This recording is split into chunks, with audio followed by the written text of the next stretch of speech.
Nehru educational society ఆధ్వర్యంలో నిర్వహిస్తున్న MS Narayana junior college ఏర్పాటు చేసి 25 వసంతాలు పూర్తయిన సందర్భంగా సిల్వర్ జూబ్లీ వేడుకలను ఘనంగా నిర్వహిస్తున్నట్లు MS Narayana junior college director M Sri Vijay తెలిపారు. కాకినాడ అశోక్ నగర్ లో గల ఎంఎస్ నారాయణ జూనియర్ కాలేజ్ ప్రాంగణంలో మీడియా సమావేశం నిర్వహించారు. ఈ సందర్భంగా శ్రీ విజయ్ మాట్లాడుతూ ఈ నెల 2వ తేదీ ఆదివారం కాకినాడ వివేకానంద పార్క్ లో గల రాగిరెడ్డి కళాక్షేత్రంలో MS Narayana junior college silver jubilee వేడుకలను ఘనంగా నిర్వహిస్తున్నట్లు వెల్లడించారు.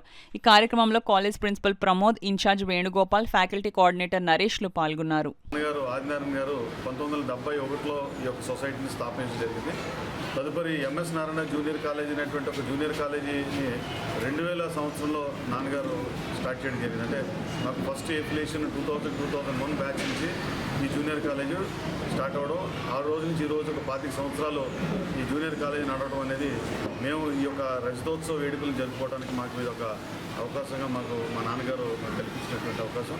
సో మిమ్మల్ని పిలిచిన కారణం ఏంటంటే ఈ రజతోత్సవ వేడుకలు రేపు ఆదివారం మన కాకినాడలో వివేకానంద పార్క్ దగ్గర ఉన్నటువంటి రాగిరెడ్డి కళాక్షేత్రం, అంటే ఇప్పుడు ఫ్యాబ్ కన్వెన్షన్ అన్నారు, దాంట్లో మధ్యాహ్నం 3 గంటల నుండి ఈ యొక్క కార్యక్రమాన్ని ఈ సిల్వర్ జూబ్లీ సెలబ్రేషన్ చేసుకుంటున్నాం.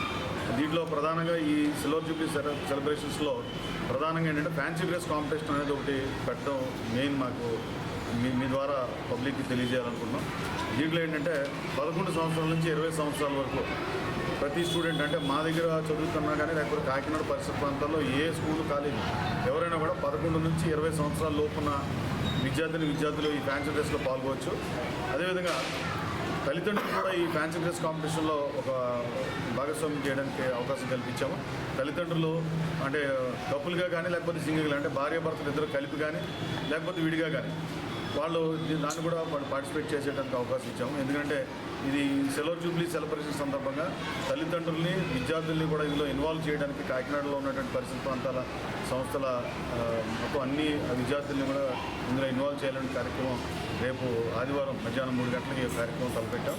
దాన్ని మీ ద్వారా కాకినాడలో ఉన్నటువంటి విద్యార్థులకి తల్లిదండ్రులకి తెలియజేయాలని మీ ద్వారా విజ్ఞప్తి చేస్తూ ఈ కార్యక్రమాన్ని మేము నిర్వహించడం జరిగింది.